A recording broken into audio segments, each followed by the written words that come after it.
All right. So atomic theory. So we talked a little bit about atomic theory, right? What is atomic?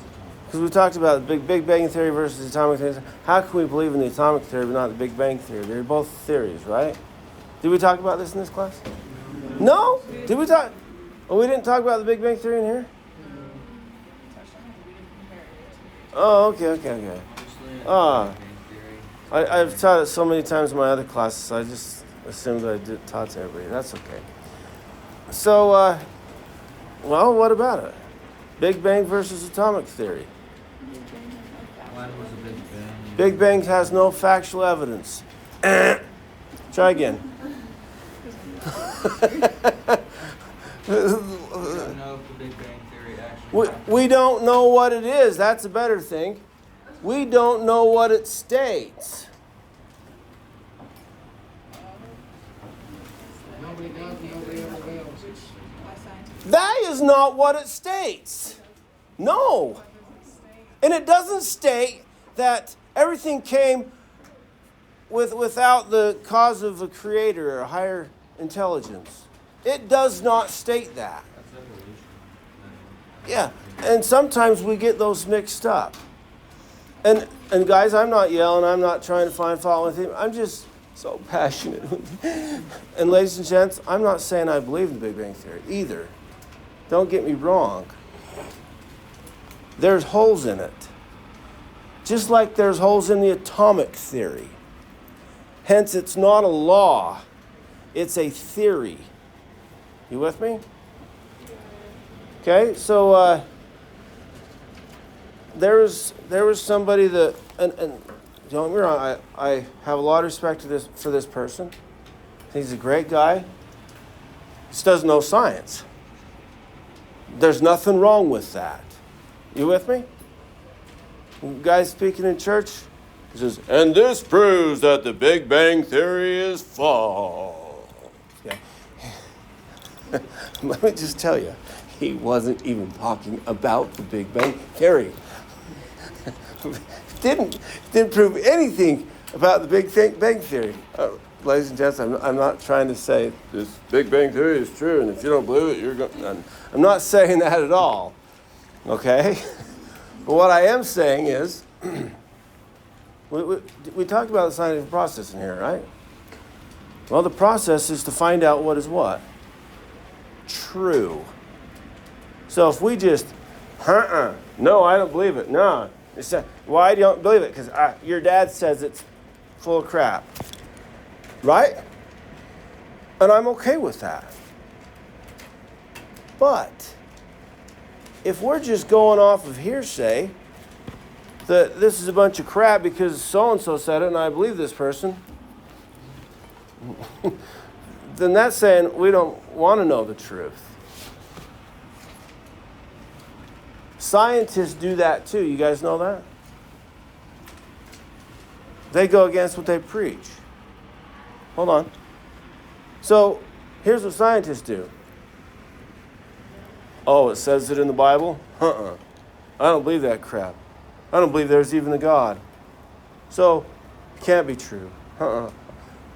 I need facts. Can't do it, right? We're on the other side. It doesn't say there's God? I don't believe it. No. Here's the scientist. Here's us. Who's right? Oh, somewhere right here, maybe? What do you think? Because we think it's all God. God did it. That's how He did it, right? And the scientists say, it's all science. Science. It's science. There's no God. Right? But we believe Heavenly Father did it. How did you do it? Did He use science? Yeah, right there. What does it look like? Do we know? Do we know how our universe began as we know it? We don't. We don't know. Scientists don't know. But we have evidences that things are expanding. Anyway, I'm not talking about the Big Bang Theory. But you with me, guys? Don't push something away, especially when you don't know what it is. Good? Let's find the truth. And that's where science comes in. Find the truth, we test it, and guys, can you get direct revelation and just, I know how it is? Is that a possibility? And should we question that? Probably not. If we feel the Spirit and we know that that's what it is, we could go with that. We just probably won't get scientists to believe us. You just have some vision, huh? It's like a layman talking, oh, my dad's a visionary man, right? Same idea, okay? Anyway, I'm sorry. Let's move on. So the atomic theory still has holes in it, just like the Big Bang theory. Maybe it has more sufficient testing, but it still has holes in it. It's not complete.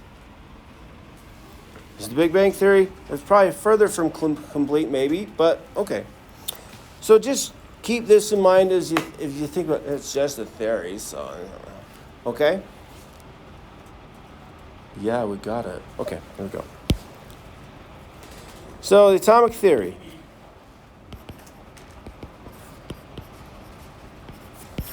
Yeah. So I'm going to give you like 4 points on this atomic theory. I want you to know. And then we'll talk about the history of it a little bit to kind of suggest why we think this is true. Because again, we can't see atoms, so how do we know about them? And I'll show you, okay? Or I'll give you evidences that we know, okay? So the atomic theory. Point 1 is all matter is composed of what? Atoms. Of atoms. And what's an atom? The smallest particle of an element. Do you guys know the elements up there? Smallest particle of an element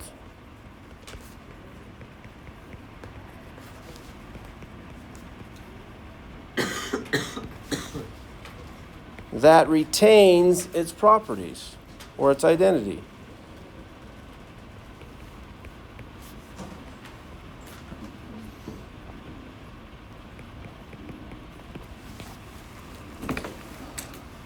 So a copper atom is the smallest particle of an atom that is brownish orangish, for example.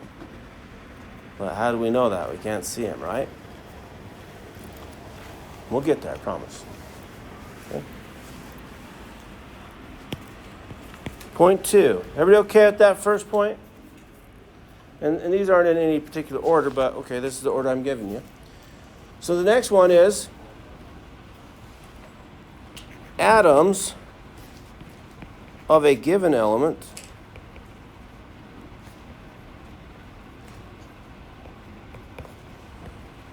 are different than atoms of all other elements. And that's true as we know it. So atoms of a given element are different than atoms of all other elements. So a copper atom is different than a gold atom. It's completely, the structure is different. And we'll talk about it. Good? Okay, point 3 talks about compounds. You guys know what a compound is? It's 2 or more atoms. Yeah. Compounds are composed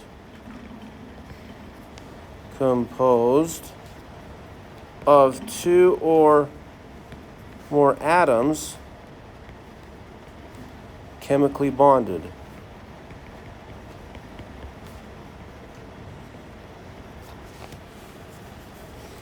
And written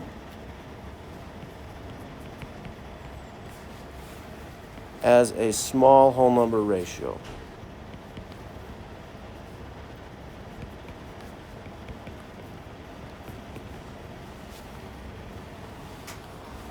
So that's a lot of words. Now let's give examples, yeah?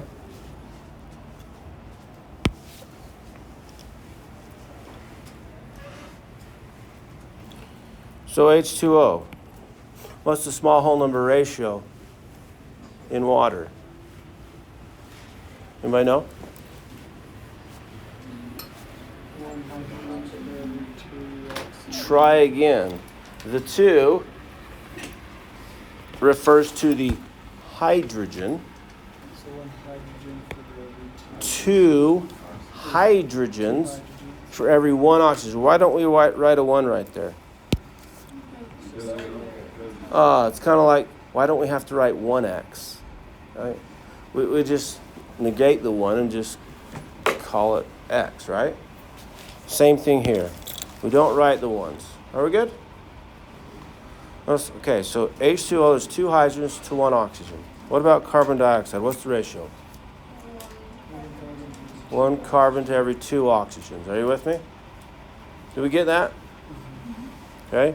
And salt is sodium chloride. What's that ratio? 1 sodium to 1 chlorine. Are you with me? And we have table sugar. C12H22O11. You get the idea? 12 to 22 to 11. Right? Are those small whole numbers? Yes. Relatively small, right? In comparison to how many atoms there are in an ounce of anything, right? Trillions and trillions and trillions and trillions and more than that. Okay? Are we good with that one? Okay, last point you need to know about the atomic theory is matter, or I should say atoms, cannot be created or destroyed.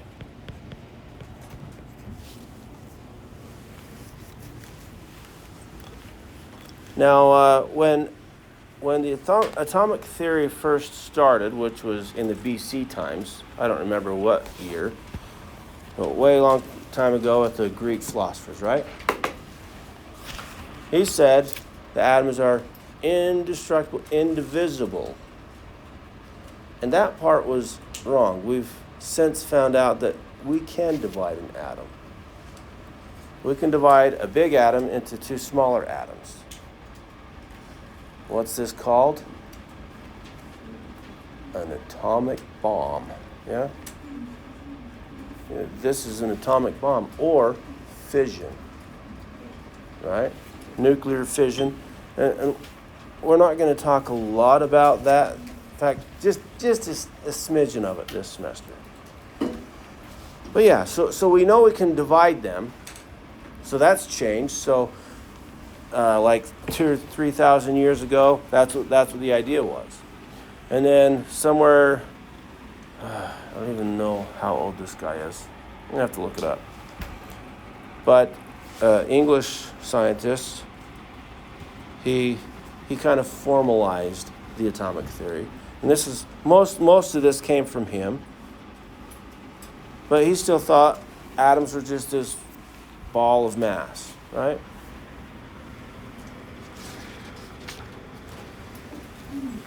And later, so this, I'm just going to tell you a story, and I'm going to show you a little bit of stuff to kind of, and you can take notes if you want, but atom was just a ball of mass. Indestructible, indivisible, but we can divide them now, right? Then our theory changed. Once we started playing with physics. What? Hey, this is chemistry. Hold on a second. A physicist named J.J. Thomson, he was playing with cathode ray tubes. You guys know what a cathode ray tube is? You guys ever have one of those TVs, the big, huge boxes? Like tube TVs? That's a cathode ray tube. And how it works, I'm just going to draw a simple picture here. We got something like...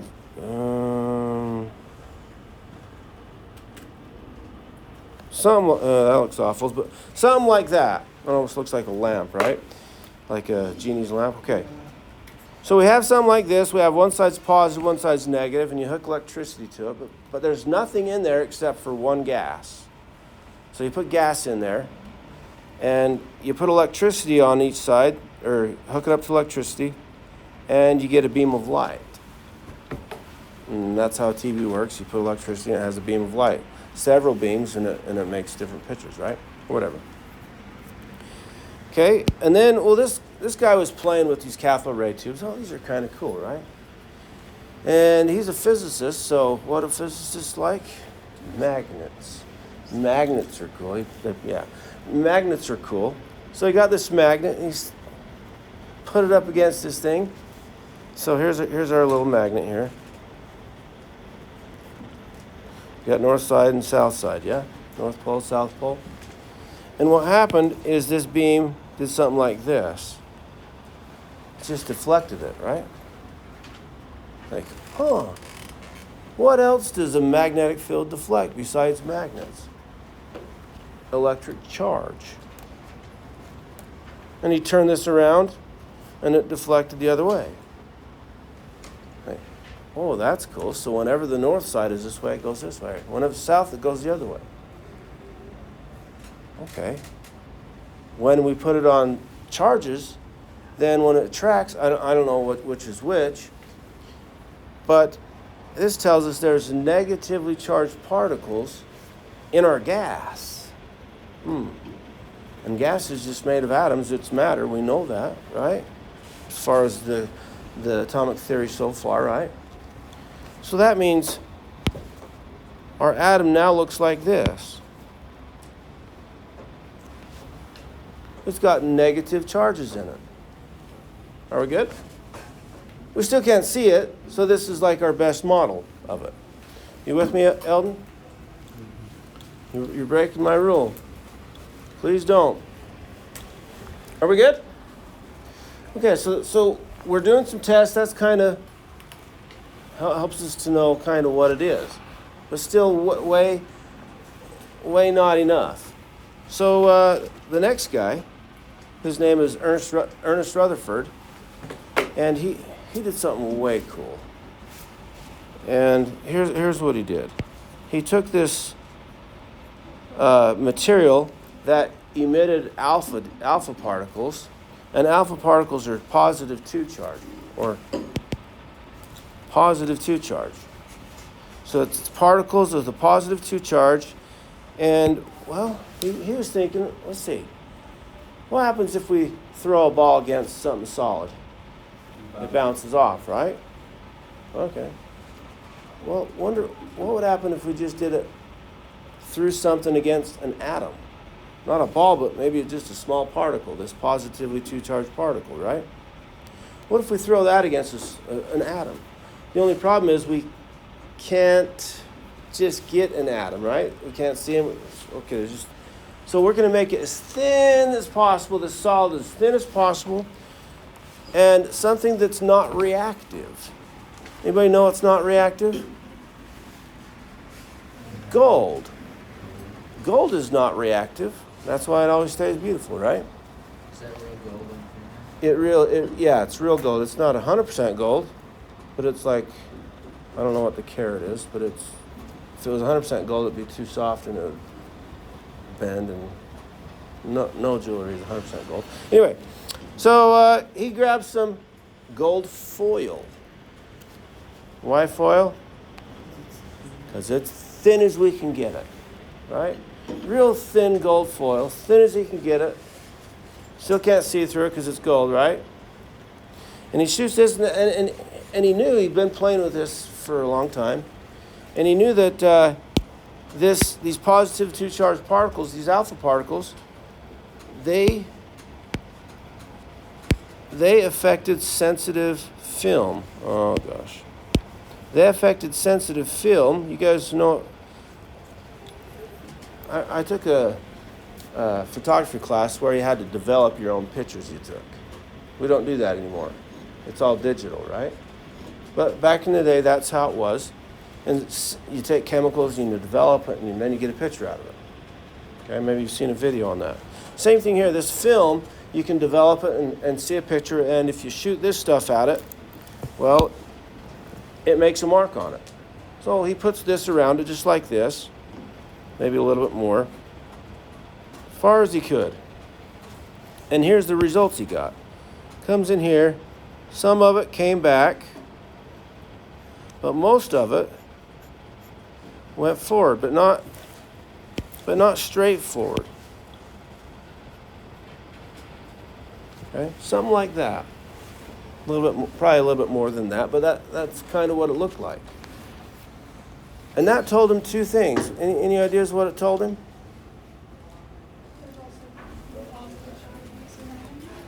Oh, there's a positive charge in there. Because these positive charges are being deflected. None of them are going straight through. Oh, for crying out loud. We'll catch up on that. Let me finish this story. So he figured two things from this. Most of these are going through the gold. So atoms must be mostly what? Empty space. Mostly empty space because they're going through the solid, right? And the center of the atom must be positive. Some of them hit the center and goes back. So there's a nucleus, a positively charged nucleus or center, and that's deflecting all these positively charged alpha particles. You with me? That's pretty cool. And so the model now looks like this. When I say now, up to this point.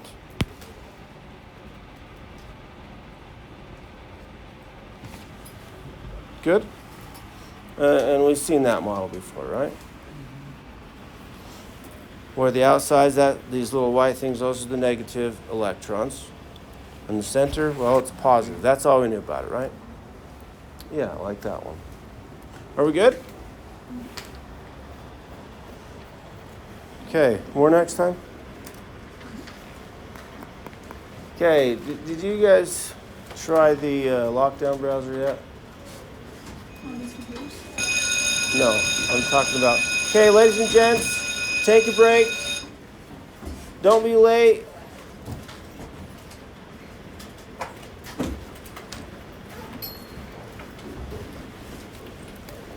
And if you're not in this lab, have a great day.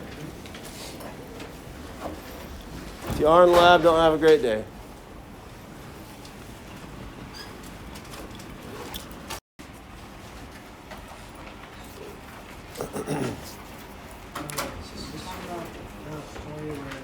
Ernest Rutherford, and he did this gold foil experiment. Yeah. And so what does this tell us?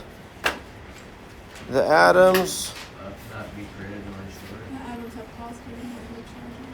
has a well, And neutral charges. positively charged nucleus, right? But they are also mostly what? Empty space. If the nucleus of an atom was, let's say, if the nucleus of a hydrogen atom was the size of a basketball, the electron would be around close to the airport. A lot of empty space. And maybe that's not 100%, but pretty close to that. Okay? So, a lot of empty space. And also the nucleus of an atom. First of all, the atom has a nucleus. Nucleus of an atom is positively charged.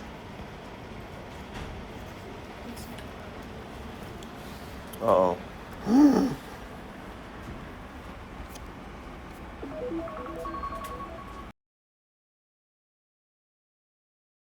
Close that. Oh, there we go. Must have been A. O'Brien. Nice.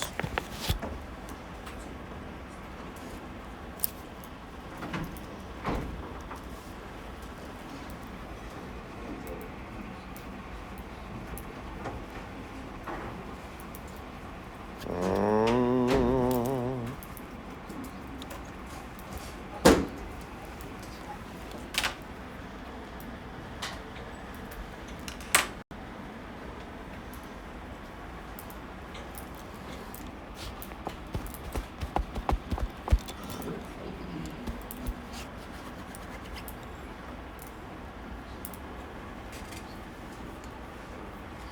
Come on.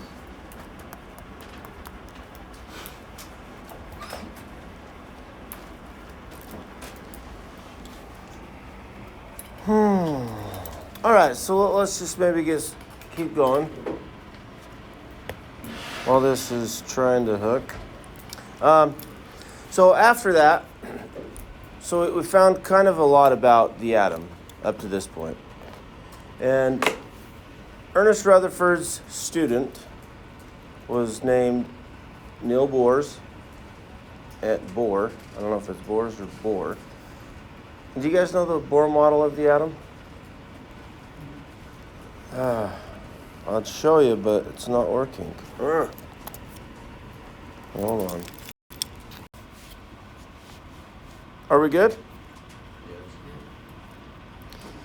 All right. So where are the electrons?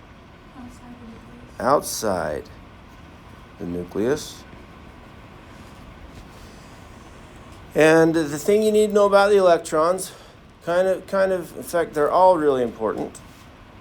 But the number of electrons determine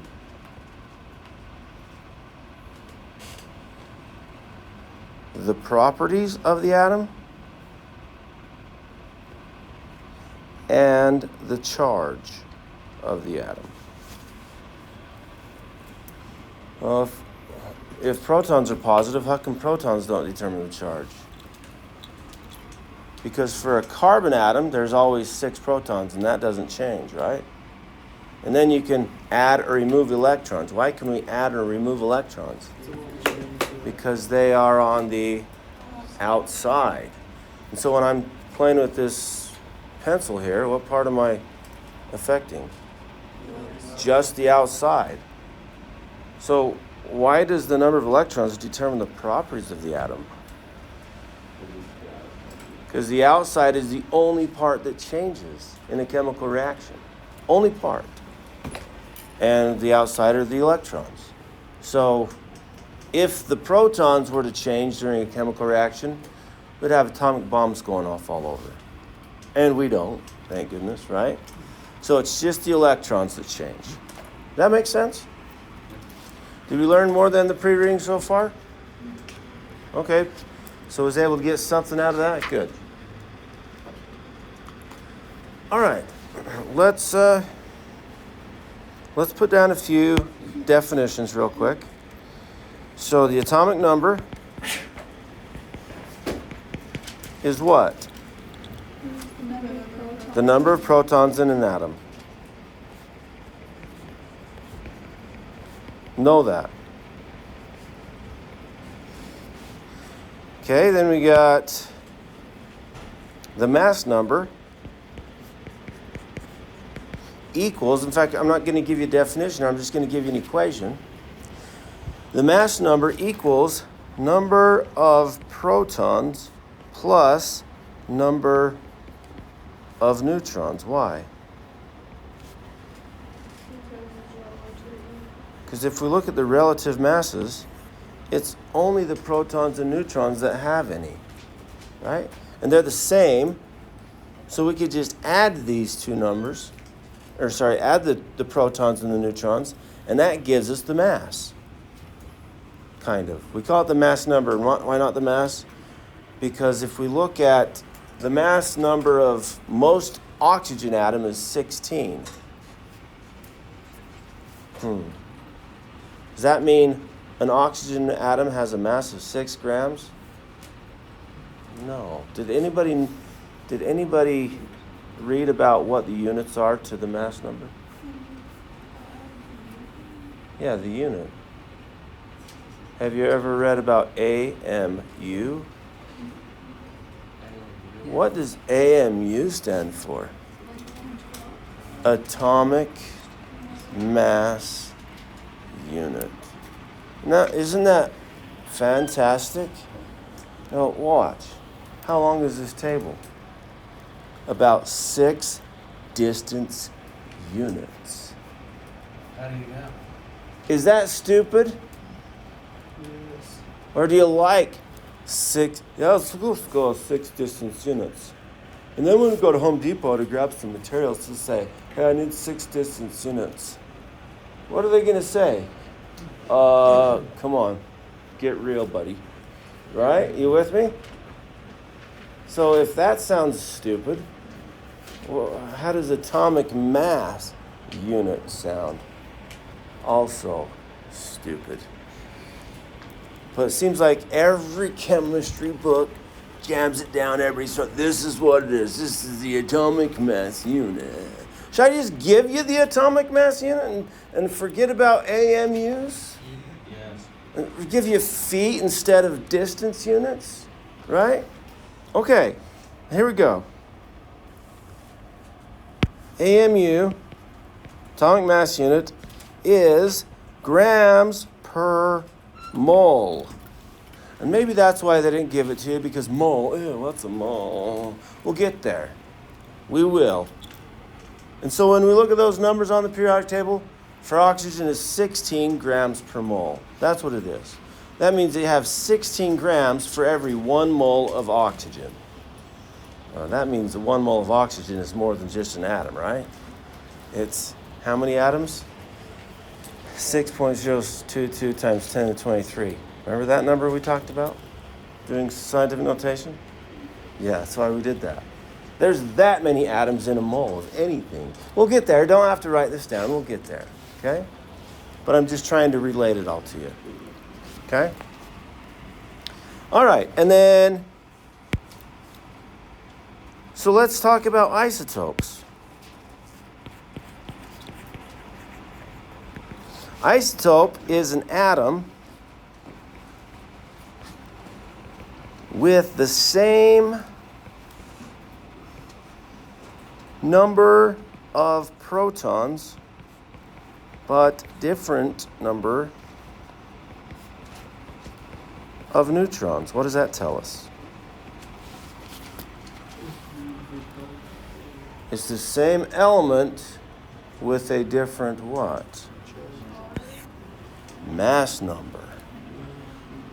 Same number of protons, different number of neutrons. So when we add protons and neutrons, they're going to be different. You with me? Okay, I'm going to give you the isotope symbol next. Am I going too fast? Okay. The isotope symbol is this.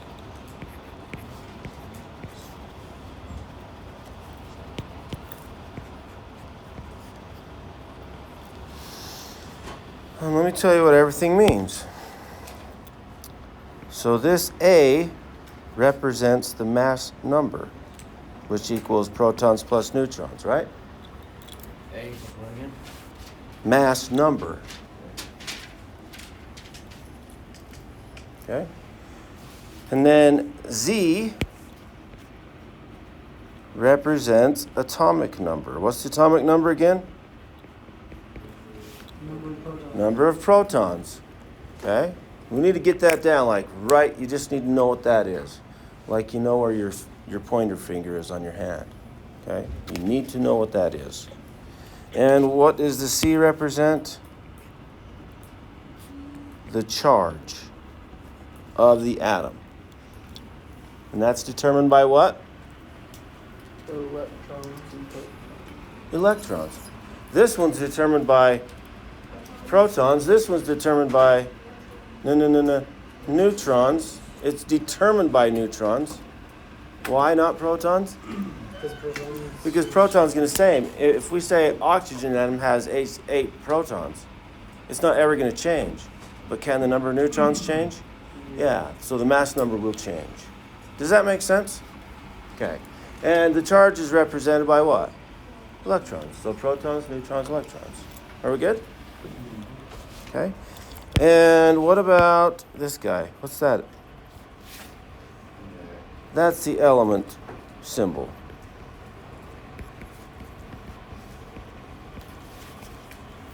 Are we good? We're good after we do some practices, right? But before we do practices, maybe we'll kind of reach in your brain and grab something that you know. Is that good? And hook all this stuff too, so you can remember it forever? I don't know. And maybe everybody doesn't have this in your brain, but we'll see. Any questions about the symbol? We need to know that. In fact, on the midterm, I think midterm or exam 1, or both, there is a question. I don't like this question, so I'm going to tell you what it says. If you want to write it down, you can. Right? The question says, what does the A in the isotope symbol mean? And if you don't have this down, that this is the symbol format, it's like A, what the heck is A? So what's A? The mass number. The number of protons plus the number of neutrons. Good? So write that down, know that stuff. Study this. Are we studying every time we have this class still? Yeah? I hope so. I hope so. If we're not going to master this course by the end of the semester. We just won't. How do I know? Because it's happened. Last semester, most of the students didn't master it. Let's see if we can change that. And it really is up to us. Okay? All right, so let's do an example of an isotope. We have hydrogen 1. Why do I call it hydrogen 1? Because it has a mass number of 1. We differentiate the isotopes with their mass number. So remember we talked about the number of neutrons determines the mass number, but it also determines the isotope, right? So we call these isotopes after the mass number. So this is hydrogen 1. We have another special name for hydrogen 1, is protium. Why? Why do we call it protium? What does it sound like? Protium. Proton? Yeah. Well, let's see. How many protons does protium have? How do we know it's 1? Oh, because that's the atomic number for hydrogen. You with me? So it's 1. Has 1 proton. How many neutrons does it have? Oh, that's what a lot of people say right at first. Let's make sure we get this cleared up. What does this number mean? Protons plus neutrons. If we have 1 proton, how many neutrons do we have? 0. Do you see why we call it protium? Because it is a proton with 1 electron. How do we know it's 1 electron? Because it doesn't have a charge right here. No charge. No number. No positive, no negative. So if the charge is neutral, then the positives have to equal the negatives, don't they? Have to have the same number so it's neutral. Does that make sense to everybody? Okay? So since it has 1 proton, it has 1 electron. Are we good? All right. Let's go to another isotope of hydrogen. It's called hydrogen 2. Can you write the symbol for this isotope? It's called hydrogen 2. See if you can do it.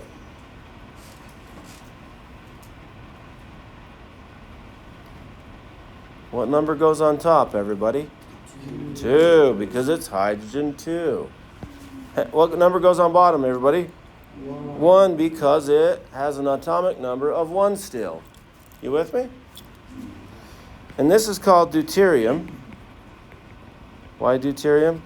Deux means 2 in French, right? Or something like that. Okay? All right, so if we do this, how many protons do we have? How many neutrons do we have? How many electrons do we have? How many protons? 1 proton, because it's still hydrogen. Still has an atomic number of 1. How many neutrons? Oh, yeah, we're getting this, right? Because this number right here is protons plus neutrons. So it's 1 plus what equals 2? 1. Do you get that? A fast way to do it is just to subtract these two numbers. What's 1 minus 1? 0. What's 2 minus 1? 1. You get that? Okay. And how many electrons does it have? 1 because it's neutral, no charge, right? Yeah. We getting this? Oh man, this sounds way better than my class I taught at Slick, and they're higher level of chemistry. So good job. All right. And the last one is the one I'm trying to relate it to you. Is hydrogen 3. What is it? What number goes up here? What number goes down here? And it's called tritium. Because that's 3, right? You guys ever heard of tritium? Where have you heard it? Oh, somebody else? A movie? What movie? Spider-Man? Doc Ock? He used tritium from Oscorp, right? To make the sun? Because guess where you can find this, guys? In the sun. It's in the sun. Okay? And you fuse them together and you make helium. Then you fuse those together and you make lithium, beryllium, all these higher ones, right? And so on. Until you get to iron, and that's as high as you can go for fusion. So how do we get the heavier elements? An explosion of a star. When a star explodes, it gives off more energy and allows more of these things to fuse together, and so we get the heavier elements. Do we know that for sure? No, but that's what we know here on Earth, then that makes the most sense. Okay? All right. How many protons does this have? How many neutrons does it have? How many electrons? 1. Are we good? So that is 3 isotopes of hydrogen. Same number of protons, different number of neutrons. Are we good? You want to see how I'm going to give it to you on the test? Yeah. There it goes.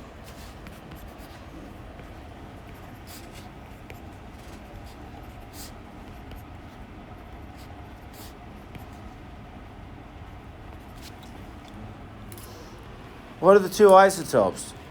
A, B, C, D. Which 2 are isotopes? Somebody tell me. What? A and D. Can anybody tell me why A and D besides James? They both have 1 proton, so they're the same element, but they have different number of neutrons. One of them has 2 and one of them has 1. Are you with me? Yes? No? Okay, great.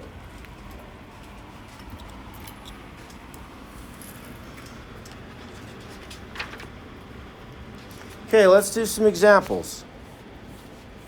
So this will be a test question. Not the exact one, but let's say we have plutonium 244.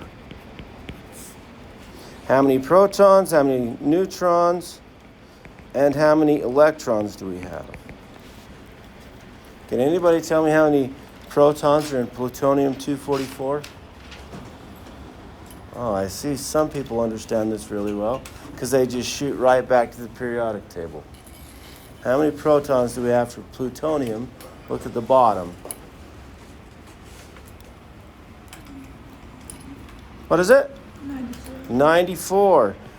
The atomic number for plutonium is 94. Do you see it on the periodic table way down at the bottom? Number 94? Okay. So 94 protons. How many neutrons do we have?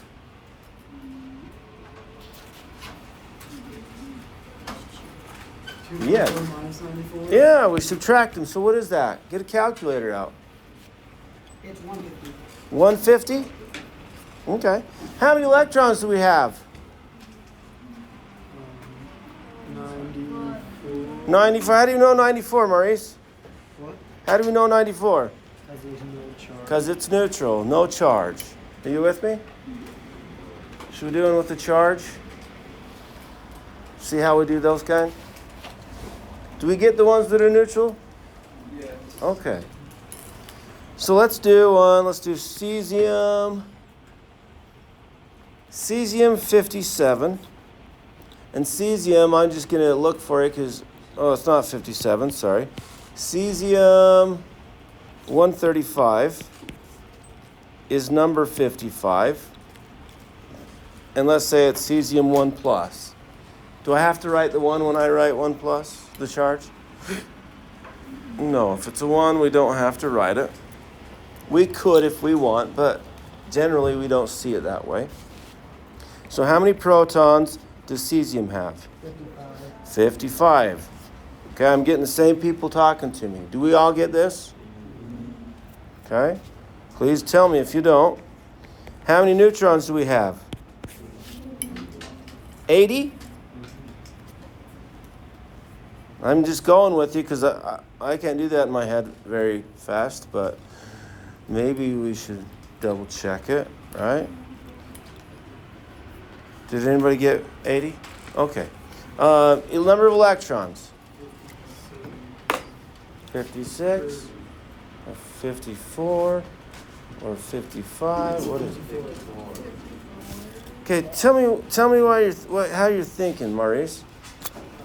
Electrons are negative. Electrons are negative and protons are positive. And our charge is positive 1. Does that mean we have more protons or more electrons? More. How many more?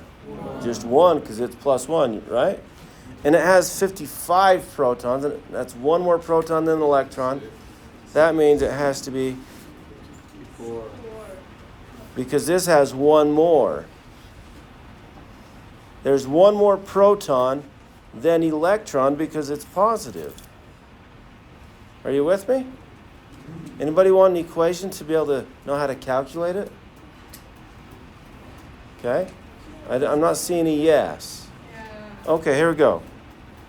Well, you don't have to. If you want to, you got to let me know. Okay. So the charge is positive 1, right? Yes. What's the total charge of all the protons? Positive 55, right?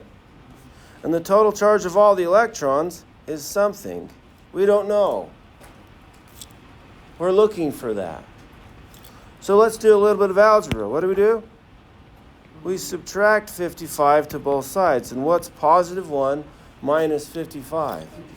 Oh, the charge of all of the electrons is equal to negative 54. If the charge is negative 54, and the charge of 1 electron is negative 1, the charge of 2 electrons is negative 2, the charge of 54 electrons is, negative 54. That means there's 54 electrons, right? You get the idea? Okay? So you don't have to do it that way if you understand the way I showed you at first. But that's a way to, okay. And wait, here's an easier way. Let's say we says, I think it's 56, because a lot of you said that, right? Let's do it. If there's 56 electrons, that's negative 56, right? And there's 55 protons, that's positive 55. What do we get when we add those together? Negative 1. Is that what that is? So you see how you can check it. That might be a little easier than that, right? Okay, are we good? Yeah, Clyde. Yeah, in that top drawer over there. Did you guys take a periodic table that one day and did you put them back? Okay. Okay, do you guys want to do more examples or how you feeling? In fact, everybody pull your worksheet out from last time.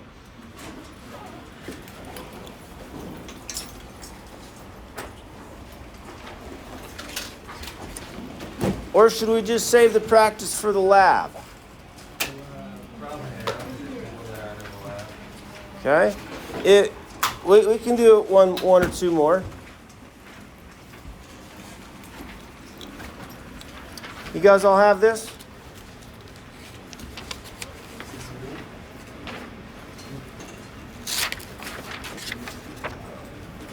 All right. So, section 1. Looks like I did some for you already. Not quite. I did cesium 135, but it's really 133. Okay, whatever. So we have 6 practice problems. Which one do you want to do together?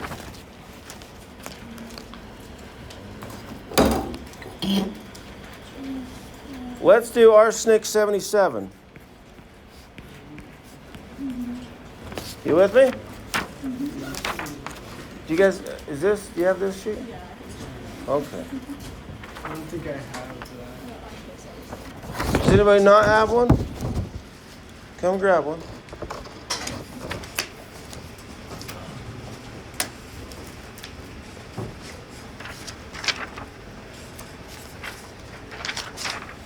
Thank you. That's fine.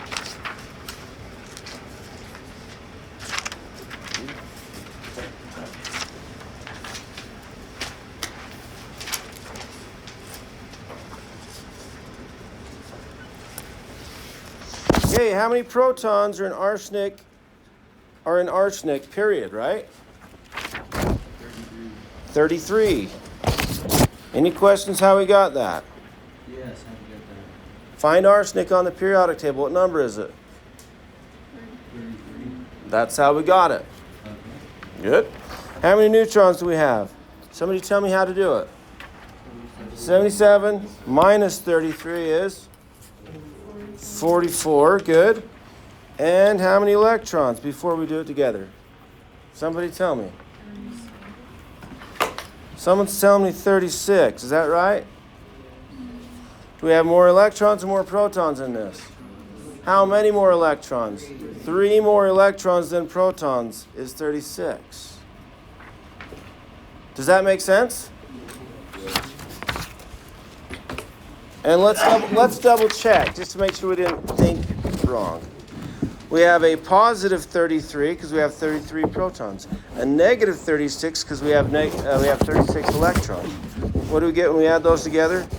Negative 3. Is that correct? Yay. Are we good? Okay, we're going to save the rest of those for your practice so that, because I don't need the practice. Unless you want to do one more. You tell me. We're good. Okay.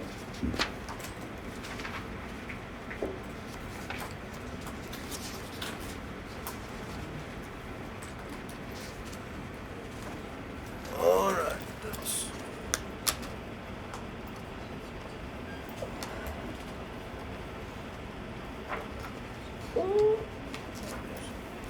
All right, let's talk about atomic mass. Did we talk about atomic mass yet? Yeah, they're grams per mole.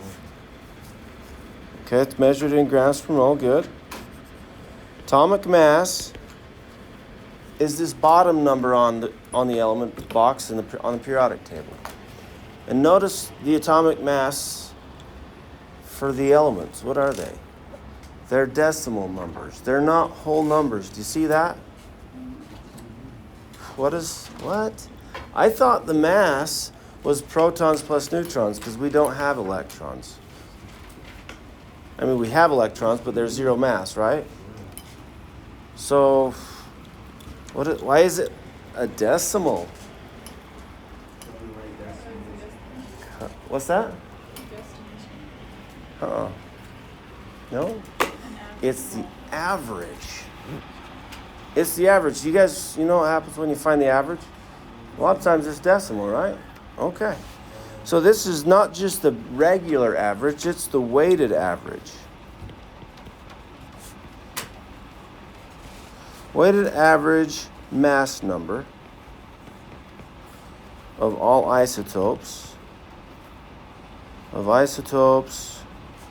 the same element.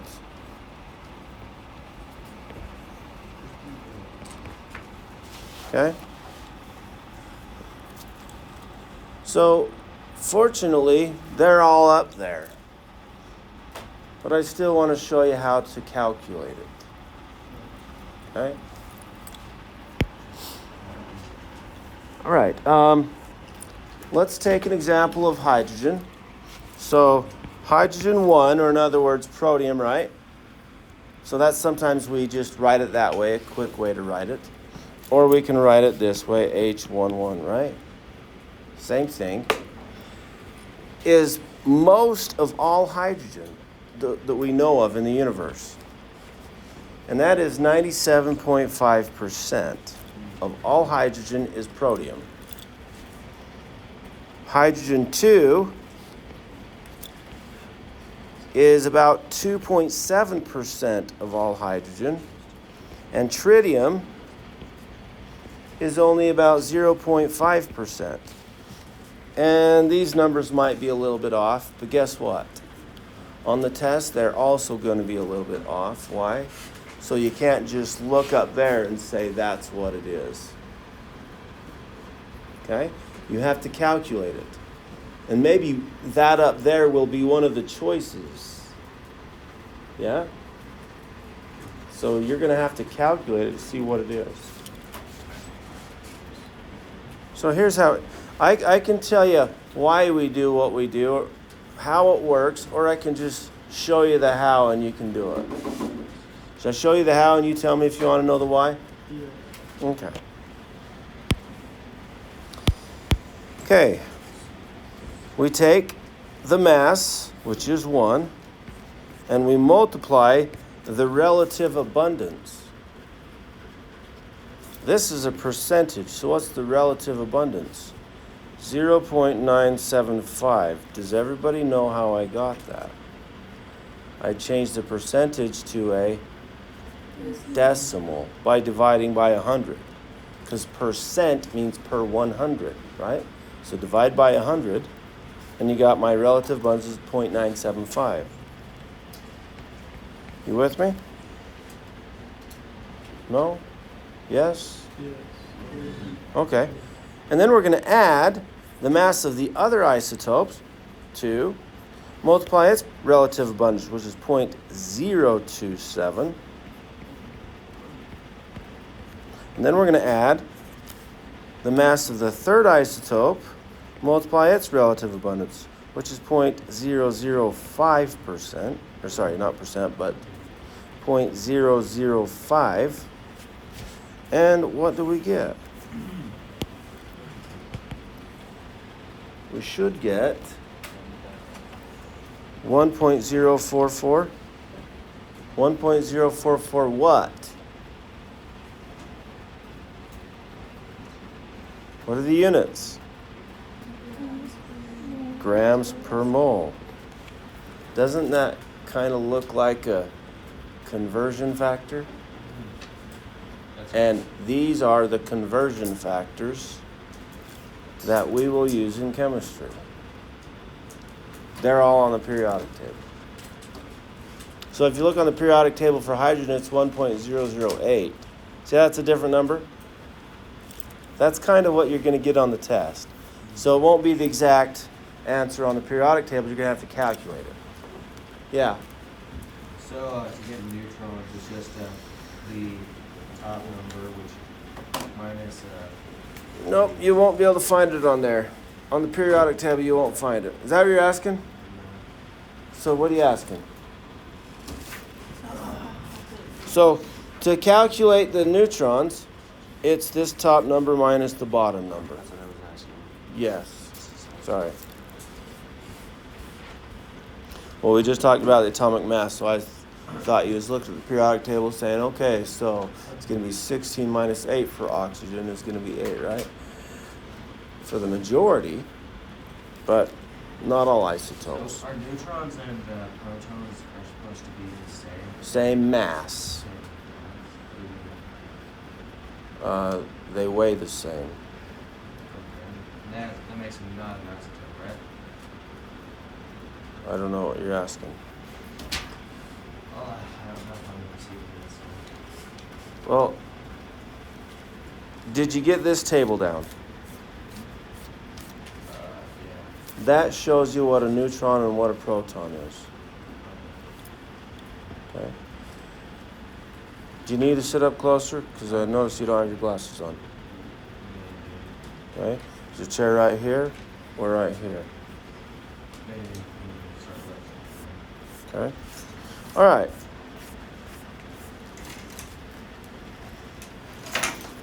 Do you want to try another one of those? I'm interested in Yep, we'll give you the percentage. I didn't give you one of these on this practice sheet. Should I give you another one?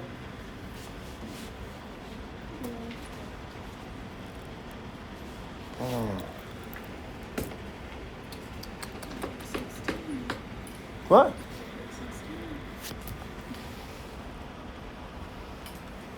I didn't hear you still. Okay. Do you want another practice? Okay, here we go. So chlorine 35 and chlorine, 37. So that means the mass number of chlorine 35 is? You won't see it on the periodic table. What's the mass number of the chlorine 35? 35. That's how we differentiate them. Okay? The mass number of chlorine 37 is? 37. Good? So, and I don't know if these are 100% right, but that's okay. So let's say this is 95.7% of all chlorine is chlorine 35. And that makes 4.3% of all chlorine is chlorine 37. So go ahead, calculate the atomic mass.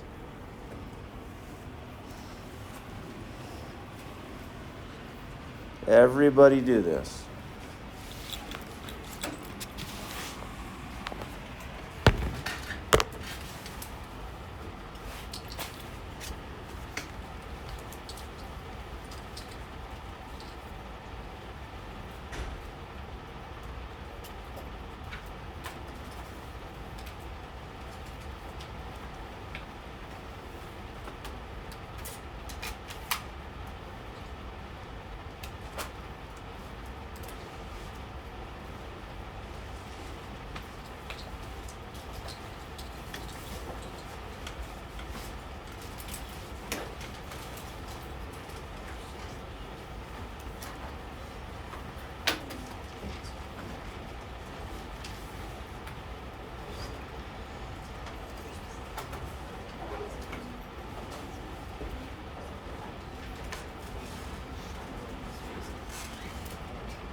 Did we get it? Yeah, What did we get? 30.5.086 35.086 grams per mole. grams per mole. And the one on the periodic table is 35.45. So you can tell my percentages weren't right, yeah? That's okay. Do we get this? Does anybody need to go through it again? Is this just, what is this called? This is called calculating the atomic mass. It's the weighted average. This is how you calculate the weighted average. What else is calculated this way? Your grades. Because your grades are not weighted the same, right? Like 25% of your grade is midterms and final. 20% of your grade is exams. 20% of your grade is homework, and so on. It's not all the same. You with me? Since this is the way we have to do it. Does anybody want me to relate it to finding the basic average? If you get this and you're good with it, I don't want to make things more complex. But if you can tie it to something that you know, then maybe you can figure it out if you forget how to do it, right? So who wants the ins and outs of it? Anybody? You don't have to. Okay, I need one person. Anybody against me doing it this way? Okay. So again, if you're good with this, stick with it. But here we go. I'll just use this example to use, okay? Because I didn't really do it yet. And we'll see if we get this answer. And you'll actually realize that it's the same thing, but okay, let's say we have a bucket of chlorine. And I grab in that bucket of chlorine a handful of chlorine. Can't really do this, but let's just imagine.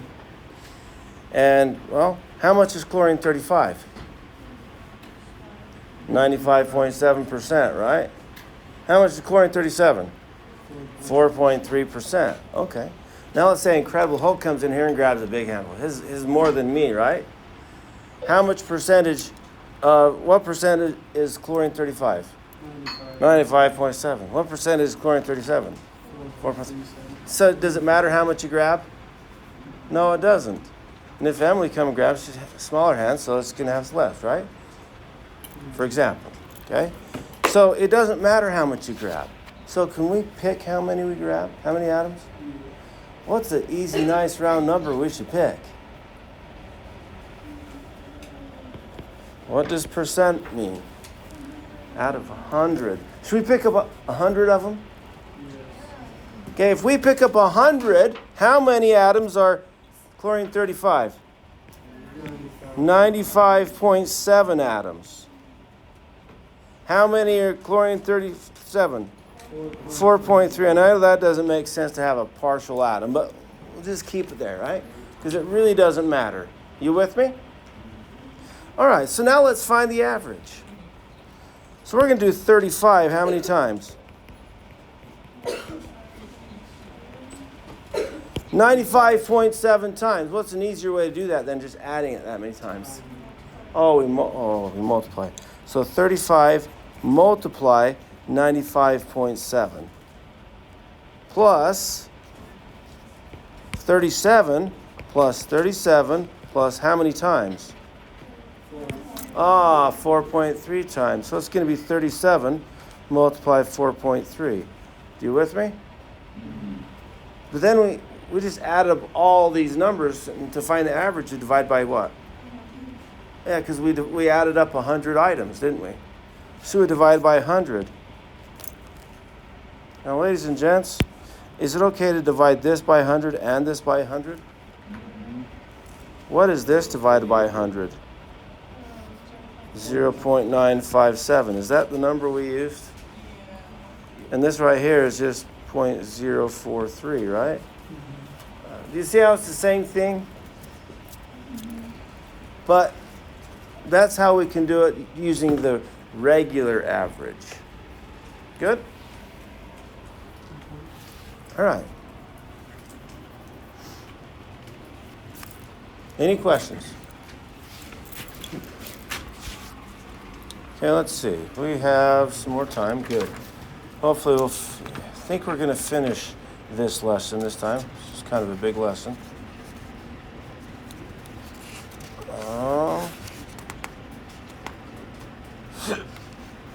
All right.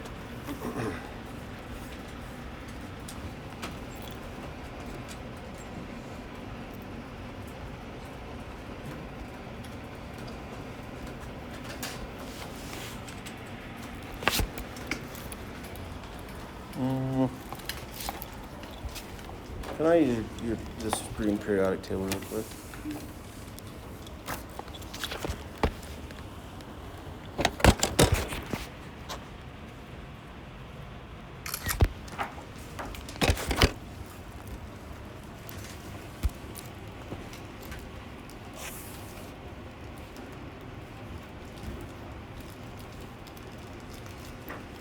All right.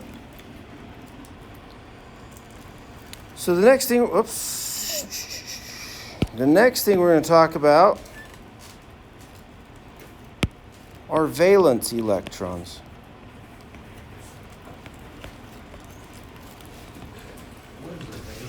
Oh, I'm so glad you asked, Clyde. So valence electrons, we have a special name for these because these are the only electrons that change in a chemical reaction. So which part of the atom will change during a chemical reaction? The outside. So these are the outermost electrons in an atom.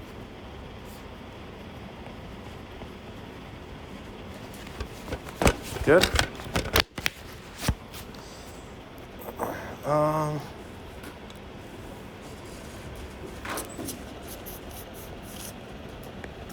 Okay. And I'm going to show you on the periodic table how to determine this number. I think I should probably talk about this later. This is not a good spot for us. It really isn't. Can you spoil something for next lesson? Just a little spoiler. Okay. So we can continue because you already started. All right, here we go. So valence electrons, we're going to get this anyway. Okay. So let's go ahead and we'll give it now, and then we'll give you more information next time. Okay. Which is when? Monday? Okay. So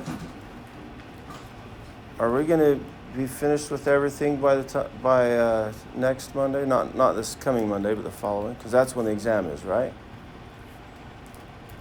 Well, the exam says you're going to do it on the 15th. Are we actually doing it? Well, the 15th is a Sunday. We should do it on Sunday. You can if you download the lockdown browser and you have a webcam at home. Yeah, you can do it at home. You really can. It's meant to do that for this class. But since we have a lab class, we chose to do it then, right? But your call. Okay? If those of you that aren't in lab want to get away from your other class, you can. It's just another lab, isn't it? So if you can, we could just talk. And if I'll talk to your teacher and make sure it's okay if that's what you want. Unless you'd rather just do it at home. Your call. There it is. Just let me know. All right.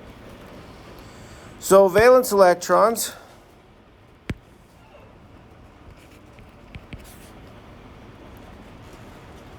For the first group of elements, there's one valence electron. How do we see that? Because it's the group number. You with me? How many valence electrons are in group 2 elements? 2. You get the idea? We can't do that for these guys. What about group 13? 3. What about group 14? 4. Oh, do you see this, guys? Are you going to give us a periodic table next time? Uh-huh.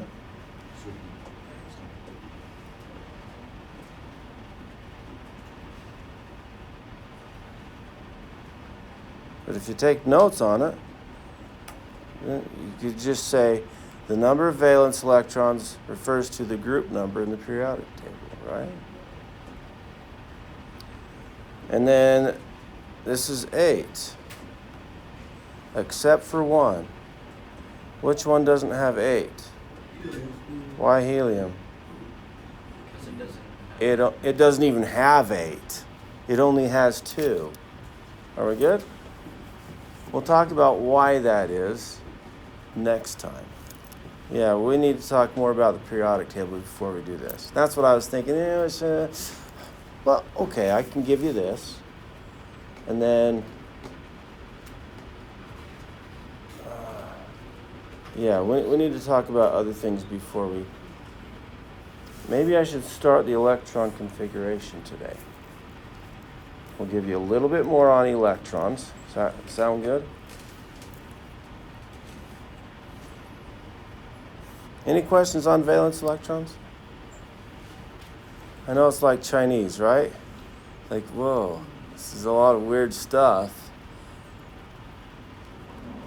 Can you hook it to something in your brain, or do you need something? If you can't, you're probably going to forget about it. Or you look at it in your notes like, I don't even know what that is. What even is that, right? Okay, questions? All right, let's move to electron configuration. What is it? It's how the electrons are configured in an atom. Why do we care about this? Because those are the only things that's changing in a chemical reaction. This will help us to understand what's going on in a chemical reaction. Good?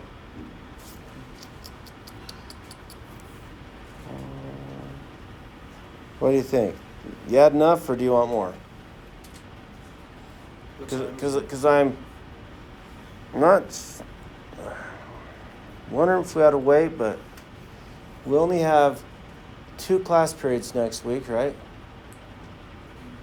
To get everything done. We might just be behind. And I think that'll be okay. Because rather than rushing through everything so that we get it done, I want you to understand it. So raise your hand if you're studying this stuff regularly. Okay, see the A students, guys? Not very many. Let's get there. You have a lab class. Oh, but we're just spending lab class doing our critical chemistry. You could, yeah, you choose what to spend your time on, but make sure you choose some of your time to study. How many hours should you study a week? 6 to 9. If you have a harder time getting an A, then study 9. If you have an easy time getting an A, study 6. Are we good? And the goal isn't just to get an A, it's to get 100% mastery. Okay? So if we're not doing this, we're not learning it. And if we're not learning it, come midterm, after the midterm, you're like, oh my gosh, everything before the midterm was easy. But now, oh my gosh, it's hard. How do I know? Because it's happened in the past. You've got to study it.